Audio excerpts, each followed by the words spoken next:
السلام عليكم ورحمة الله وبركاته. إن شاء الله بإذن الله في حلقة اليوم هنشرح درس المسافة القوسية والمساحة المحصورة بين خطين طول أو دايرتين عرض. الدرس ده موجود في مادة مساقط، بس انت لو طالب في مختلف المحافظات ممكن تقابل الدرس ده في مواد تانية زي الجيوديسيا. تمام؟ في مادة مساقط أنا عاوز، أو أي مادة فيها نفس الدرس، عاوز أجيب المسافة القوسية أو المساحة المحصورة. يلا نشرحها على مثال. لو قال لي مثلا في المثال اللي عندي،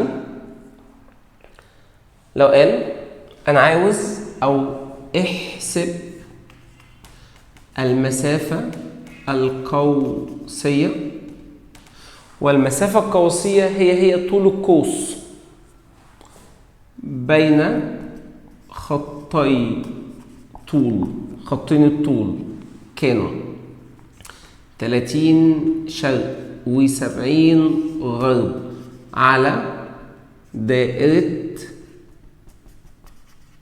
الاستواء. اوكي، المسافة القوسية او طول القوس لو احنا هنرسم الشكل ده، مين ده؟ جرينتش. وجرينتش قيمته كام؟ قيمته 0 بالنسبة لمين؟ بالنسبة لخطوط الطول. حلو. وده مين؟ ده الاستواء، وقيمته كام؟ وقيمته برضه 0 بالنسبة لدوائر العرض، فده بداية دوائر العرض. أنا عاوز بقى المسافة ما بين 30 شرق وبين 70 غرب. أنا عاوز المسافة دي،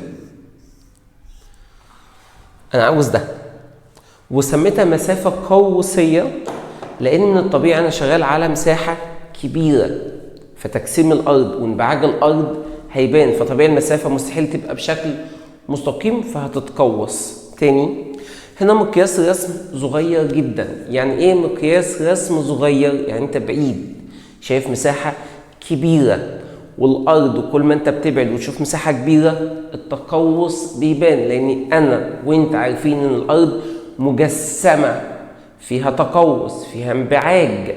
حلو. فلما انا هجيب مسافه مستقيمه مش هعرف اجيب مسافه مستقيمه. المسافات المستقيمه بتيجي على كوكب الارض لما اكون قريب. لما بكون انا قريب من الكوكب مساحه صغنونه اقدر اشوف مسافه مستقيمه. اما لو انا بعيد يعني مقياس رسم صغير المسافه بتتقوس. طب حل يعز المثال ده. القانون ببساطه بيقول، ابسط القانون بيقول فرق الزاوية المحصورة، ده قانون، في ط على 180 في نق في جتا دائرة أو في جتا الزاوية. حلو. ده قانون باختلاف الجامعات، ده القانون باختلاف الجامعات كلنا بنمشي بيه. ممكن في كل جامعة تلاقي افتكاسة شكل، بس كلنا ماشيين بنفس المبدأ. يلا نطبق ده، وهكتب فوق عشان تحت ممكن يكون مش متشاف. لو انا هطبق القانون ده هنا، بيقول لي فارق الزاوية المحصورة، بيقول ليا فارق الزاوية المحصورة. الزاوية المحصورة ما بين خطين طول. حلو. هقول 70 زائد 30. هتقولي ليه زائد؟ مع ان انت قلت فارق فبيجي في دماغي طرح. بص يا سيدي، هعملها بالقلم الاحمر. بص يا سيدي، انا عاوز الزاوية اللي بينهم، صح؟ حلو. من دي كده قيمتها كام؟ 30. هنا في 30 خط طول. حلو. ودي قيمتها كام؟ 70 صح؟ فالمحصول بين الاثنين كام؟ كله 30 زائد 70 صح؟ فباختصار لو الاثنين مختلفين في الاتجاه اجمع. لو الاثنين مختلفين في الاتجاه اجمع. لو الاثنين متشابهين في الاتجاه اطرح.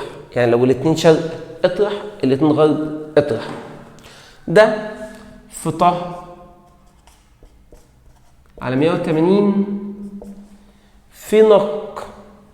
النق بكام؟ 6371 كيلو. انا افترضتها. الدكتور اداك النق حط، ما اداكش النق افترض. 6370 6371 6372 باختلاف دكتور الجامعه اللي بيشرح لك، ولكن احنا بنلعب في الزون ده كيلو. في جاتا صفر. ليه جاتا صفر؟ عشان زاويه العرض عندي استواء، والاستواء بكام؟ بصفر. في بعض بقى الجامعات اصلا ما بتحطش دي اصلا، عشان جاتا صفر بكام؟ بواحد، فبيكبروا مخهم. ولو انا عملت كده على الاله الحاسبه، يعني لو انا قلت 70 زائد 30 اللي هو 100 في النق في طه على 180 سوري 3 على 14 دي اللي هي برضو 22 على 7 3 على 14 22 على 7 ال 180 في 6371 في ده الناتج طلع 1 علامة 8 5 ايه كيلو، وده طول القوس. هتلاقي في بعض الجامعات بيطلبوا القانون ده في حاجه اسمها الميل الجغرافي، ولو انت ما سمعتش عن كلمه اسمها الميل الجغرافي فانت فاتك كتير، انا مش هعوض عليها هنا. ولكن الميل الجغرافي عنده قطر تحويل الاستقامه لتقوس والتقوس لاستقامه، مش موضوع حلقتنا النهارده. بس لو انت في جامعتك ضرب في الميل الجغرافي عادي، فانت ممكن بعض الجامعات تلاقيهم ضربوا في جتا الزاويه، وبعض الجامعات ما بيضربوش في جتا الزاويه لان هم شايفين ان جتا صفر بواحد مالهاش لازمه. في بعض الجامعات بتضرب في الميل الجغرافي، في بعض الجامعات لا برضه مش هتفرق. فاهم؟ بس وبكده نكون خلصنا المثال ده. تيجي نشتغل على مثال تاني. مثال تاني، لو قال لي في المثال التاني اوجد طول القوس حلو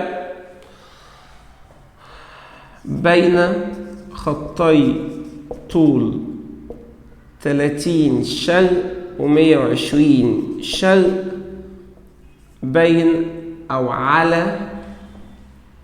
على دائرة عرض 45 شمال. ماشي، بنفس القانون بيقول لك ايه؟ فارق الزاوية المحصورة في ط على 180 في نبق الأرض في جتا الزاوية.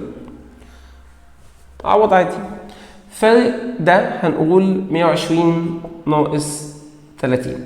هنا طرحت ليه؟ عشان متشابهين في الاتجاه. اطرح في ط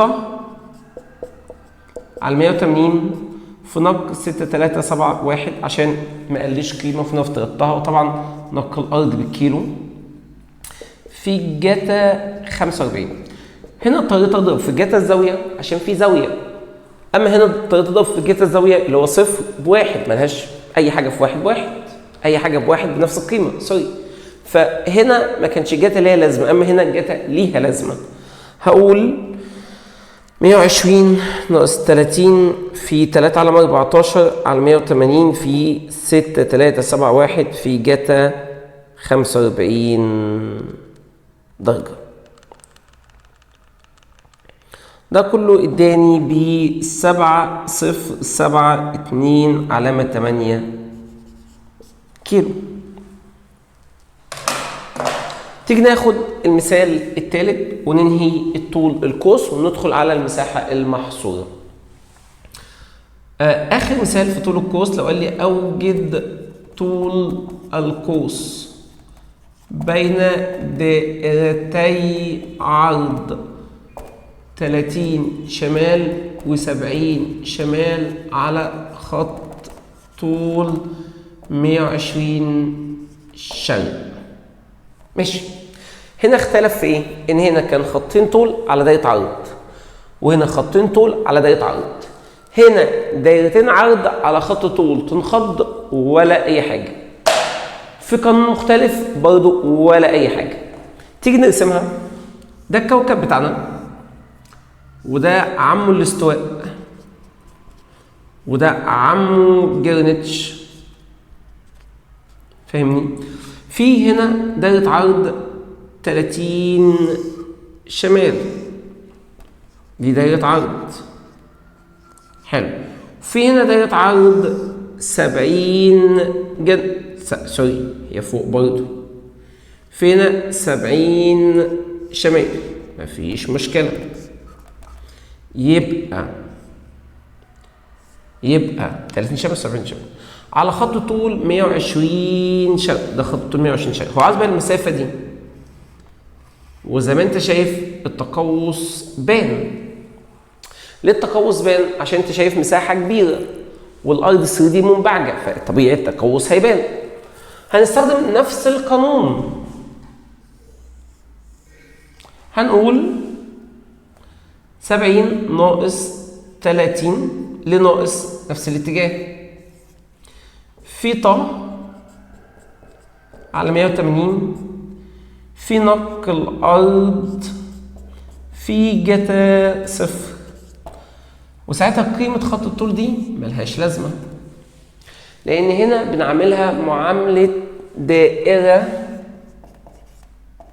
عظمى، وده العظمى بكام؟ بصفر. يبقى القيمة دي ملهاش لازمة.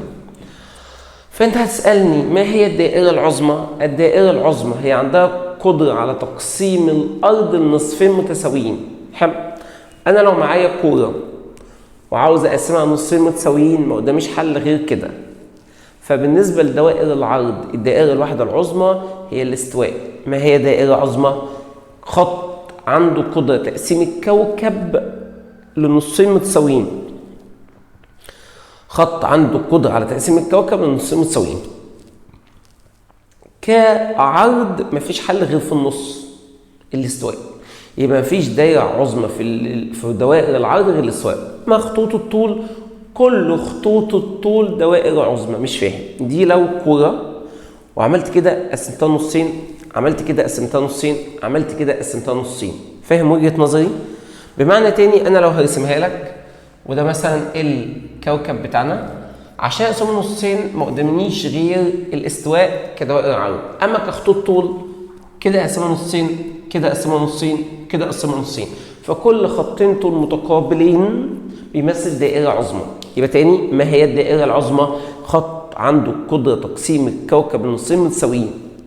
الدائرة العظمى الوحيدة في دوائر العرض هي الاستواء. في خطوط الطول، كل خطوط طول متقابلين بيعمل لي دائرة عظمى. فهنا بعمل ده دائرة عظمى. فقيمة خط الطول أيا كان القيمة هتفاكس وتحط جاتا كام؟ صفر. اللي هو كام؟ اللي هو 1. فعشان كده أغلب الكتب ممكن ما تحطش جاتا الزاوية.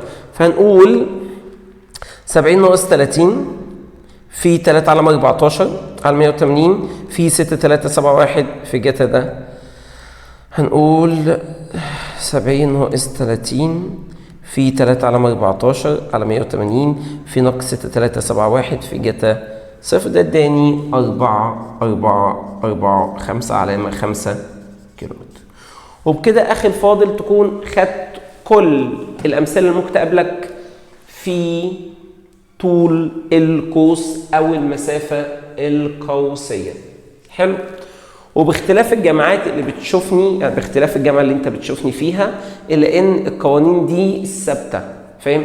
ممكن بقى كل دكتور يفتكس افتكاسة يزود لك حتة بسيطة، ولكن ده القانون إيه؟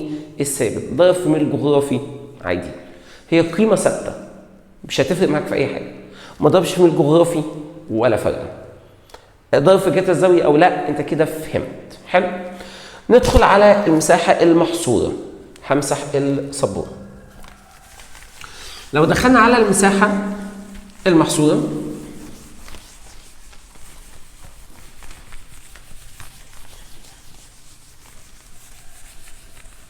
فالقوانين برضو ما زالت بسيطة.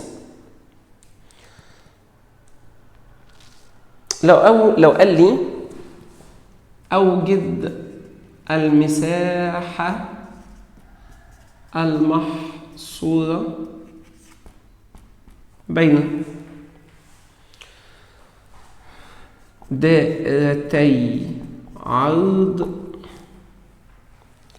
45 شمال و 32 جنوب. ماشي. فالقانون هنا سهل بيقول 2 نق تربيع جا الزاوية الأكبر موجب أو سالب جا الزاوية الأصغر. بس ده القانون اللي حضرتك هتمشي عليه في أي مساحة محصورة. تيجي نقسمها. ده لو الكوكب بتاعنا حلو، وده جرينتش. احنا عارفين جرينتش بصفر كخطوط طول، والاستواء بصفر كدوائر عرض. عندي دايرتين عرض 45 شمال،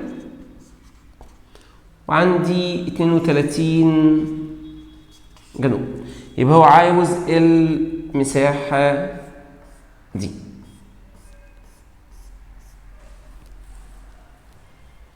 حلو، جميل.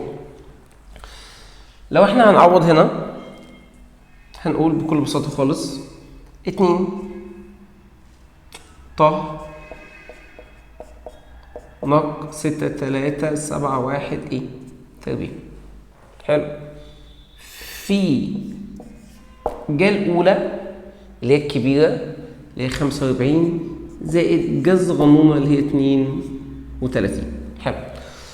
جا الأولى أنت فاهم، جا الكبيرة موجب أو سالب زي ما احنا لسه متفقين. لو الاتنين متشابهين بطرح مختلفين بجمع.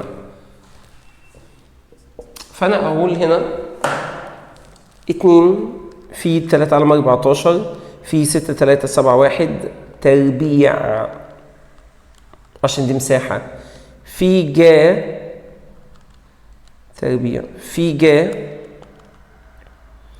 ساين 45 زائد ساين 32. اوكي، يبقى احنا ليه جمعنا؟ عشان مختلفين، ولسه قايلين لو مختلفين بجمع، لو متشابهين بطرح. ده طلع برقم خزعبلي 3 1 5 3 2 1 5 8 2 علامة 6 كيلومتر ايه تربيع. ليه كيلومتر تربيع؟ عشان انا بجيب ايه؟ بجيب مساحة محصورة. وده القانون اللي بيستخدم في ايجاد المساحة، سواء بقى بين دائرتي عرض او سواء بين خطين طول. نفس القانون بيستخدم في خطوط الطول، ونفس القانون بيستخدم في دوائر العرض. انت بتجيب مساحة بين اتنين كانوا طول كانوا عرض، هو نفس ايه القانون، هو تعويض ايه مباشر. 2 في طه ده ثابت اللي هي 22 على 7 في النق 6 3 7 0 تربيع في الاولى زائد الثانيه. وبكده ان شاء الله باذن الله تكون نهايه حلقتنا اليوم. لو عندك اي تمرين محتاج احلها لك، لو انت محتاج اي استفسار تقدر تتواصل معنا او مع التيم اللي شغال معانا. وبكده يكون نهايه حلقتنا النهارده في المسافه القوسيه والمساحه المحصوره. ممكن يكون انت عندك تمارين مختلفه، افكار جديده، ابعتها لنا نحلها لك. كان معاك عز فليفل من منصه الزتونه. شكرا لكم.